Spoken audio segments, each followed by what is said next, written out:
shit. Like, they don't even know. For real. Send it to dirt. Dirt. Oh shit! Oh shit! Oh shit! Oh shit! Oh shit!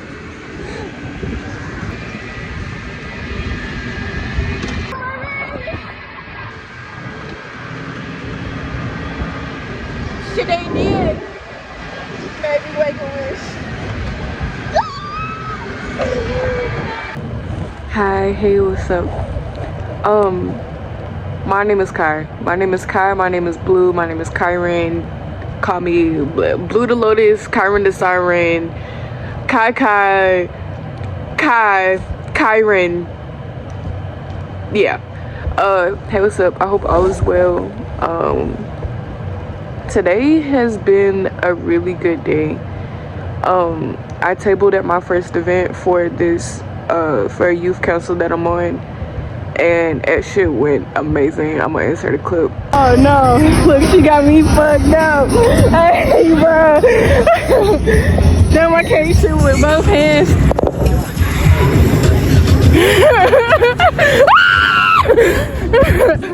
What's happening at work though? She tried to fuck with my flow. I was over here doing art, bruh. Alright, peace, truce. From today and a couple of the art things I did outside. It was so fun. It was so fun. There was little kids there that I connected with. It's one thing with kids. Connecting with adults is one thing. Connecting with teenagers is another. But connecting with children, it's like there's a lot less. I've said this in the video before, but when children come out the womb, they are children, and wise ones are the most closest to source because they just came from source and they about to go back to source, you know, the wise ones. So connecting with the kid, it was like, I think it was so beautiful because it was so much unspoken, not necessarily understanding, but just unspoken words, but yet there was still an exchange happening, whether it was energy or of love or innocence, I don't know. But my inner child, I think as a kid I refrained from a lot of socializing due to fear. Connection being my biggest source of trauma, I did not know how to form bonds, keep them consistent, but also was just deeply afraid of getting attached to anything or anyone. So I just stayed away from people. And even though I loved everybody and loved everything, loved everybody, you wouldn't be able to tell because I was just afraid of forming connections, right? Because I only knew how to connect from a pure place, which was my soul, right? Loving so deeply. I loved, lived, and breathed by my soul before I even knew what my name was, you know? There was this unconscious, like unconditional, pure Gaia, Earth Mama like love that I carried in my little body, you know, so much I didn't know what to do. But today, like, I'm learning how to let her be free, you know, and teaching her that, yeah, baby, you're gonna fall and you're gonna scrape your knees sometimes. Sometimes you're gonna come across somebody who's not nice to you, who doesn't like you, and that's okay. Because teaching her that she's so special and she's so unique that naturally not everybody's gonna like her. She's not gonna be everybody's cup of tea, you know, because she is very expressive, and it's not a bad thing. She's expressive, she's full of joy, she's so loving, so creative, so thoughtful, but also kind of unhinged, and that's not a bad thing either. She's chaotic, she's rambunctious, she, you know, and that polarity is beautiful, and I would say is evidence that God exists, right? Somebody that is able to hold so much contradiction within themselves. I think that that is beautiful, right? Not everybody's on that, you know, so I have to use my discernment. Definitely did today, not with the kids, but some of the other attendees, because there was just so many different people from walks of different life. Like, it was a relatively small event while still having a lot of people, but it was just like a wide range of like personalities and shit, you know, types of people that I haven't come across in years, that actually unearthed some emotions that I haven't felt since I was a little girl, you know. So and I had to process that stuff, and it wasn't, you know, debilitating or anything. It was just like, wow, okay, I haven't had this reaction to an interaction or felt this kind of energy in a while. Okay, let's work through it, you know, and meeting her there. But yeah, I guess today I want to talk about kind of like somewhat a stream of consciousness, but low-key just like a thought I've been pondering about, and this is a drastically different topic, but how drug use is like, yeah, bear with me for a second here. I know, whiplash, I know, baby, just come on, just walk with me. Because I am an avid weed smoker. I smoke weed. I've smoked weed since I was like 15. My nana knew. She was very intuitive. I don't know if she's still alive, but that's why I said was. But she was telling me stuff about myself before it had came to be. Like, she knew that I, like, certain aspects of my style was gonna have, like my boho, like earthy, spiritual side of myself. Like, she already knew it before. Like, whenever I started listening to, like, when she told me about Erykah Badu is when because I didn't know who she was. I, you know, of course I heard her music and everything. I think I was like 11, but she told me, she was like, you're gonna be one of them people, you gonna be like a hippie, you gonna wear that crossbody purse. Lo and behold, I carry a backpack now, but most of the times, or I used to carry this big ass crossbody bag that has like a bunch of spiritual symbols on it and stuff. I got it a couple years ago at this crystal shop I still go to this day. And yeah, she just knew. But she also knew that I was gonna be a pothead before I even knew what the fuck. Like I've of course always been around weed. I really love the smell, of course, but like I was one of them kids. I was an avid, because of how much exposure I had to drugs around me with my mom, my neighborhood, of course TV, of course my grandparents, and then just the deaths that happened around me because of drug use, and me having to take care of my mom and seeing how negative that shit was. I had a strong aversion to it. Like, when they taught us about it in the first grade, I remember we was also learning about Martin Luther King and the civil rights movement, and even the women's suffrage movement. Like, I remember all that shit. And I remember doing the Dare to Care, like, vow, and just having this, you know, strong aversion to drugs, just because. And I was very vocal about it, and this shit got on my people's nerves. It got on my people. My dad, I have two dads. Well, I had two dads. I have our biological father, and then I have the nigga that claimed me, right? And so yeah, so like my sister, the dude who claimed me was my younger sister's biological father. So, and I met him when I was 1.5, and well, me and my mom moved across the street from him and his family, and it started out him and my mother were friends, and then they of course fell in love and created my little sister. So yeah, so while my biological father was in jail at this time. So where was that in the story?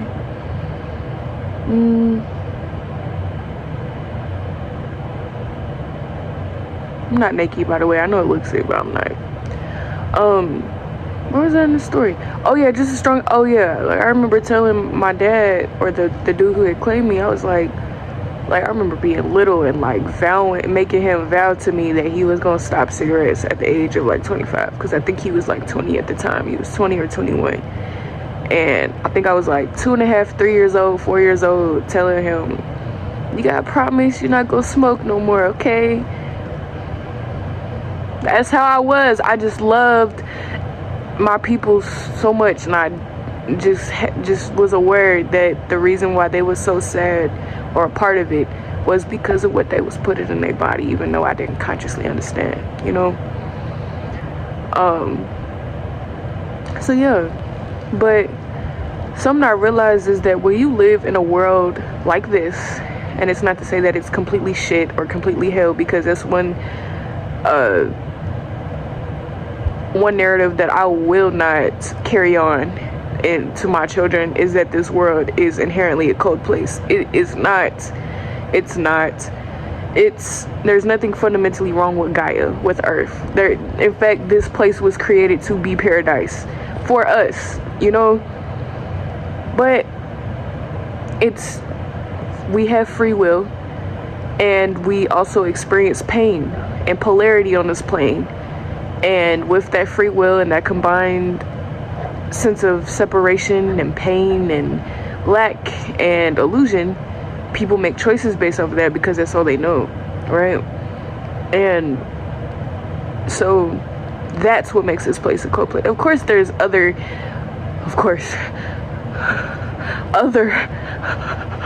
influences, right, that make this place fundamentally a hard place to fucking exist. Absolutely. There is no spiritual bypassing when it comes to this, okay? But there are good people. There are people who are fundamentally good.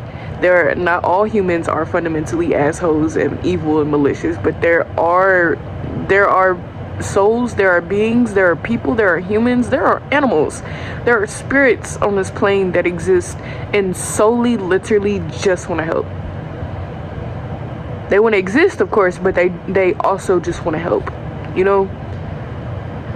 But back to this weed. So whenever I had first started smoking weed, that was really it was one of my spiritual awakening was due to a culmination of several factors: stress, pain, I think the shift in when the collective was beginning to shift, and I just was very sensitive to it. I would say, instead of collective, the earth. When the earth was beginning to shift, I felt that shit when I was 15. That's what started making me go outside more. I started getting called to do shadow work and never knew what the fuck. I was scared, you know. Like, I haven't always been this confident or courageous when it comes to esoteric and taboo things. Like, I of course had to do a lot of decolonizing my mind, but I also always had like a natural pull to it, but it was in secret, you know, because of course it was taboo. So yeah, so when I first started smoking, it was in secret. It was with my cousins. One cousin was from California and one lived in Indiana, across the bridge. And we smoked out of, bro, it was 15, bro. We smoked out of water bottles, apples, because we was first starting to smoke, so we didn't, I was. They had already been smoking. It was just a whole thing, bro. But anyways, and I've heard somebody say something about this before. This creator that I really like, and I have like really since around that time, 15, 16. But it's why, like, when people be like I said, like, to survive on this plane, you need but low-key you need some sort of, not everybody could be a fucking monk and just raw dog reality, you feel me? Especially when you a womb holder, you got copious amounts of trauma, and you gotta survive every fucking day, or provide for yourself, or provide for your family. or even if you're not a womb holder, if you a black man that has undiagnosed autism and ADHD and have known nothing but survival in your life, and you trying to figure out a means to support yourself without losing your sanity and your sense of self in a workplace, in a space that makes it very clear that they don't want you, like, you're gonna, use substances to cope with that shit. And that's why when people be like, oh, I don't give unhoused people money because they're gonna spend it on drugs. Well, shit. I think if I was in their position, and I have been, not completely, like, of course, I had my mind, I had my sanity, I had my head on. That's not to say that all unhoused people are insane. Like, what? No. But, that specific demographic of unhoused people that gets pushed and forced on us, like, all the time, shoved down our throats of, this is what happens when you don't comply with the system.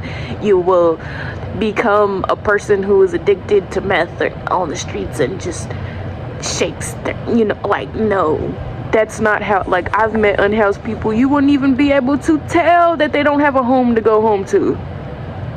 You wouldn't even be able to tell, one, personality wise, but also external demeanor, which matters the least amount, because there's some people who look unhoused and live comfortably, you know what I'm saying? But yeah, it's what I understand is, like, especially, like, and I'm a movie nerd, so I remember I watched a video essay a while ago about reefer madness, and how like, early Hollywood had painted marijuana, associated it with blackness and black people and animalistic behavior and hysteria and murder, Like, I remember watching that, and how it was this narrative. For one, humans have been smoking for as long as humans have been, I forgot what I was gonna say, or actually I just didn't know. Humans have been smoking for a long time, man. This shit is not new. Just like people have been gay for a long time, bro. You know what a two-spirit is, baby? They was seen as sacred. That you know how there's gender, I won't say classes. There's classes of gender, like in India and shit, that completely differs from the gender system in which we have in America. Now, I don't just mean in a binary sense, yes, that, but a perception sense. Like, I remember folks was talking about Tyla, and this has to do with race, and how she was from Africa, but she didn't identify as black, and how folks was upset with her about that. And it was just like, they perceive race differently. You know what I'm saying? Like, I'm gonna do a video on the lesson of intersectionality I did for my peers, but yeah, like, they have a different, like, class system, and not class in the sense of money, but, like, as far as, like, characterization of gender. I think that shit is so fucking cool. Are you kidding me? So cool. But yeah, so yeah, you definitely, I wouldn't say definitely, like, your drug of choice can definitely be, like, meditation. Some people's drug of choice are more socially acceptable things, i.e. social media, sex, food, validation and attention. Y'all feel me? So, to knock somebody else's quote-unquote addiction or vice, coffee, oh my god, that came out from the piss of my ass, because, bro, coffee, I will never understand it. That's just certain shit, and I know that by nature I'm already going to be looking at the rest of humanity like they're the alien. Like, why do you do that? Like, why? No, like, why did she just do that? That didn't make it. Oh my god, and it's just like, wow, you guys are so interesting. But no, like, coffee is one of those things. My little sister, I think she's 18 now, She has been drinking coffee since she was 3 years old. She would get Starbucks gift cards for her fucking birthday, bro. This shit don't make no fucking sense. But yes, so yeah, I just feel like I be using weed to like, cause with CPTSD, I deal with a lot of hyper arousal in the sense of my mind and nervous system will be on go because it's so used to being that way. I think not only in this life, other lives, but also my mother's wounds. Like, I'm not just healing myself for me. No, I'm healing my matriarchal line, my paternal line, my maternal line, my paternal line. I'm healing from shit done to me from family members that I'm not even blood related to, karma that I done picked up from them. I'm healing my ancestors. I'm healing. It's just so much, bro. And I'm not saying that to complain. To be a vessel for healing and love in this world, period, is amazing. But to be it for people that I love and either don't associate with or can't associate with, like i.e. my ancestors, because they're in spirit, I am honored, so it's not complaining at all. And it's not to say that I'm not allowed to complain, because oh my fucking god, every some days I wake up and it will feel like I'm in World War III and I have no idea why, and I kind of just have to hashtag ride that way.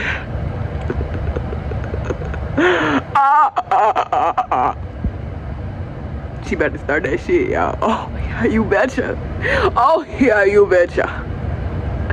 But yeah. So yeah, weed for me, I be up in my mind space so much that I don't have to smoke weed to think. I'm already fucking overthinking it. Well, not necessarily overthinking all the time, but I'm already fucking deep diving into thoughts and shit. I don't need weed to, man, do you ever think about the moon landing? No, I don't gotta do that. For me, that's the first thought when I wake up type shit. Damn. Is it Bearstein or Bearstein? So no, I don't need that. It for real be calming me down, be grounding me, because bro, like I said, my mind be like a fucking hamster wheel, bro. But also it low-key makes me feel more connected to spirit. It depends on the type of weed I smoke, of course, where I'm at, how much I've smoked, how recently I've smoked, what I'm doing after I smoked and while I'm smoking. But that shit is real deal like a tool of mental health. Like, of course, it has been a really big part of my spiritual journey. I mean, a big part of healing, because marijuana, weed, cannabis is a feminine plant, and when you smoke it, it's bringing up and unearthing things from your subconscious, whether you're aware of it or not. I'll be aware of it. I was really aware of it whenever I first started smoking. Now I just I do it every day, like a habitual thing. Not necessarily even when I'm smoking, just on a day if a thought comes up or a moment of grief comes up, I will allow myself to feel it and it will pass. If I don't, I'll try to alchemize it, right? Turn it into something else, whether it be art, me talking to myself out loud, cooking, cleaning, going on a walk. My walks is similar to my smoking whenever I feel hyper aroused or in that survival, my body's in that survival mode. Walking really helps me because I can talk out loud about the shit, and it helps me sort and sift through my thoughts and organize them to be like, okay, yeah, it's just one of those days, So yeah, cha bro. I'm gonna end this video here though. I know I just said a lot. I don't even know what the point of that was. Oh yeah, basically do not be ashamed for partaking in this. As long as you're not hurting yourself, others, as long as you're not causing any unwanted harm, right? Because some of us is a little freakadeeks and they like being hurt, right? So I have to change my words. But as long as you're not causing any unwanted harm onto somebody, man, your fucking life. I'm not a judgy person, right? I have my ways in which I am, but overall I'm not. I'm not saying pull out your bag and pour out a line at the party. You do that, I'm leaving. But if you smoke like, and I'm not the fucking drug police, so like whatever you do is whatever you do. Just as long as, if I love you and we connected and I see you, don't let me see you doing that shit. And not like that, because low-key I would want somebody to tell me. It's just I would step out of the room, but like, yeah, like your drug of choice can be a book. Some people's drug of choices work, but too much, bruh. All right. Yeah, somebody's drug of choices work and doing stuff. I'm not gonna say who. I think they already know who you're talking about, Kai. No, I don't think so. I don't think so.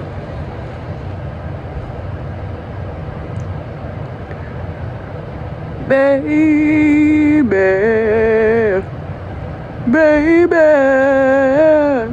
yeah. Are you listening?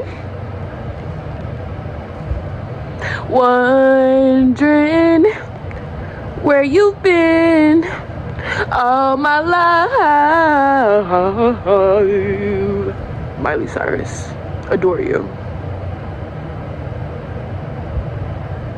I was a Hannah Montana kid, like deeply. Like I had the first 4 seasons on CD, and I could recite them. I probably still can to this day. The lines word for word in season 1 and 2.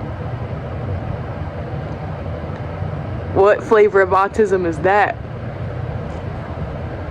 I guess we'll never know. It's the #1 champion, son. This time we be have to get down. Who the hottest in the world right now? Just touched down in London, so take me to the city, we can go somewhere. Uh-oh, here Kai start. Kai the radio. I really want to love it to you. Miss American boy. My God, pretty like a girl. Here she go. Listen, I heard that on TikTok like 2 years ago, and it just pops up in my brain. Alright, I'm gonna end this video here. I hope you enjoyed. Ride that wave. Take care of yourself, love. Connect with your ancestors, because why not? And you're more loved than you're aware of. Peace out, Girl Scout. Girl Scout. Bye.